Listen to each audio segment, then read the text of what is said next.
it's packing day. We're leaving for vacation in the morning, going to Inlet Beach, our Florida home. And because of our carnivore lifestyle, we definitely want to purpose to bring all the things from home that we love so that things will be seamless and smooth while we're there. My goodness, all this stuff. Okay, so we've gone over our list. Top of the list is bulletproof coffee supplies. Her fuel to get started. Okay, so we're gonna do the KitchenAid hand blender and malt cup. Definitely have to bring that. Kerrygold butter, that will go in the bodega ice chest. I've got regular coffee, decaf coffee, collagen, peptides, vanilla, Thrive Market. Okay, very important. Salt. Okay, is this all the salts? Yeah, these are the salts we'll bring because although any place you go on vacation most likely has salts and seasonings, it's usually not very good salt. So we're going to bring Himalayan pink salt, make sure it's from Pakistan. We got our Redmond's real salt, and we have our Celtic sea salt. So those are the salts that we use. We load them up into a grinder because I like to mix a couple of them together that we use to put on our steaks and for most of our seasoning. And then we also got some smoked salt if we want to add it to our steaks while we're there. So obviously a lot of this is optional depending on what you're going to bring, but when we're there, we're going to stay exactly on our carnivore diet. So we're going to be eating steaks, we're going to be eating bacon and eggs, we're going to be having bulletproof coffee. Tanya's bringing, we'll put these in a Ziploc, but these LMNT chocolate powders to make my bulletproof hot chocolate. And then you've got your small little blender also. Well, I think that's very helpful if somebody wants to blend their electrolyte drink. Right. Okay, so do we need to bring all of these electrolytes? Well, this is my favorite one, so we're definitely going to bring this one because this is the one that I drink. Okay. And then which one do you want to bring? I'll do the lemon lime. So, okay, so we're going to do the chocolate salt. This one here, you know, the elements, the way that they come in these individual packets, this makes it so nice because I can throw a couple of these with us in the car. And so I definitely want to bring maybe four of these. Those are good for the travel day. Yeah, just for the travel day. And when we're out and about, if you want to just take them, put it in your water bottle or something like that. Right. And then this is also great, the little KetoChow drops. This doesn't have any flavor. Look how tiny, you can see how tiny this little bottle is. I just throw this in my purse. And very importantly, magnesium citrate. This helps with your bowel movements, and if anyone feels constipated, you know, whenever you travel and you get in a different routine, sometimes that does affect your bathroom time.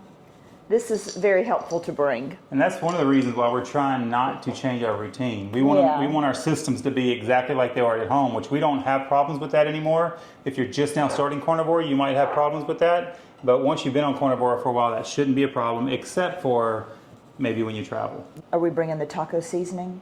Are you planning on making tacos? Well, Redmond's real salt makes a taco seasoning, and the kids are probably going to want tacos while we're there. Have you guys tried this, the beef organs? I cannot look at a plate of liver and onions or anything like that. So this has been very helpful to be able to get the organ meat in by just taking a capsule. So this will go with us. You know, another thing that some people don't think about, but I think is an essential on carnivore is your dental, your oral care. With eating a lot of meat, I find that after every meal, you know, we definitely have to go floss or whatever. I don't really like the floss as much. I like the water picks. I've got a bigger one that I use here at home, but we also got this little travel size one so that we can take it with us when we travel. And so it packs real easy, and we'll be able to fill that with water. And that'll be a way to clean our teeth after eating our steaks. Yeah. I have a separate sonic toothbrush that I'm going to have just for travel so that I don't have to have it take the one from my house. That's one thing that I'm a big believer in, is having kind of like your go bag if you travel at all very often, to where you don't have to worry about remembering to bring it, and you also don't have to worry about leaving it. Last time I went on a trip, I forgot my big water pick, And so I had to buy another one of that. So I've got a separate one just for travel. Okay, and then lastly, maybe I'll put that tallow in a smaller container. This is 42 ounces. I don't think we need to bring 42 ounces of this with us for just a week. Okay. Yeah, and Tanya makes checklists, so we'll be sure in the description to put the checklist if you want to use it for whenever you travel. There's a couple other items that we're going to have that's not on the table because we're actually using them. One is going to be the sous vide, which I'll show you what we're going to bring. We have a refrigerator freezer portable ice chest called the Bodega, so we're going to bring that as well. So this is our refrigerator freezer ice chest. You can set each side individually, and it has a power cord and it has an auto cord to plug into your car. You got two different compartments, a really deep one and then a shallower one. And I love that it has interior lights. Interior lights, there's a drain plug in the bottom. And a cutting board. Cutting board. You can since you can set each side individually, you can have one side as a freezer and one side as refrigerables or whatever. Last time we traveled, we filled this entire thing up with steak, ground meat, roast, all the meats. This time we'll probably fill one side up with refrigerated items and one side up with freezer items. It's the game changer for traveling. And then it comes out like this, and you can lift it and pull it.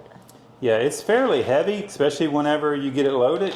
We travel about 8 hours to where we're going, and this stays plugged into our car the whole time, and so we don't ever have to worry about our items starting to thaw.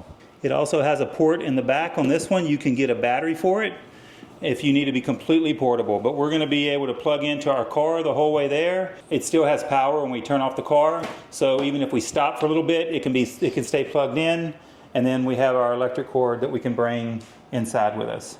Very much an essential travel item for us. Another essential item that we always make sure we have when we travel on vacation is an air fryer.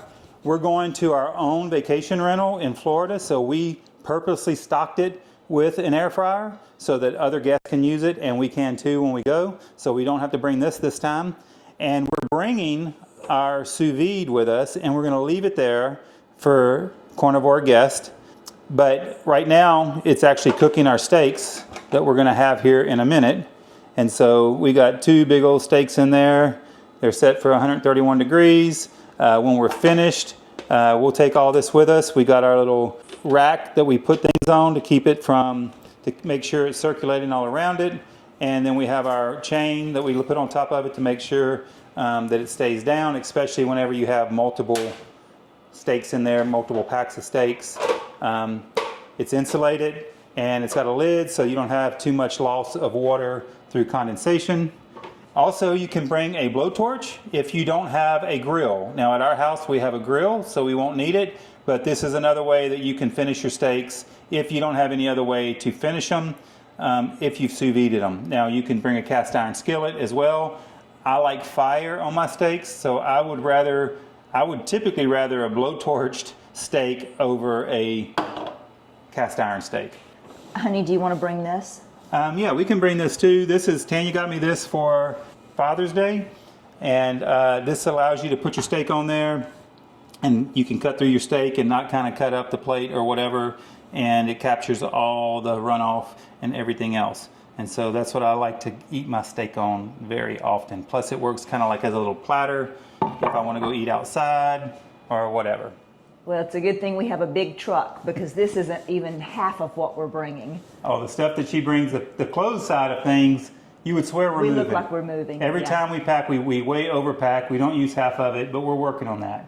But these are the things that I consider essential so we can stay on our carnivore diet. Because if you go on a trip and you find yourself cheating out of convenience, it can totally wreck you, make you feel terrible, and kind of get you off track and then sabotage your results for maybe months to get back going again.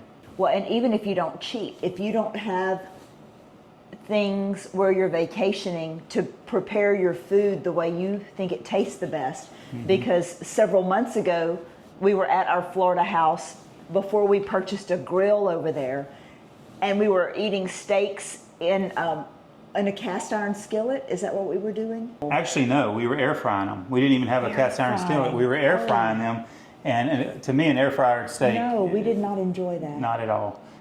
Personal preference, but So, okay, we're going to get back to packing. Comment below if you think we've missed anything. Surely we didn't. Or something that you bring on your carnivore vacation that you think we need to bring. hey, we'll see you next time.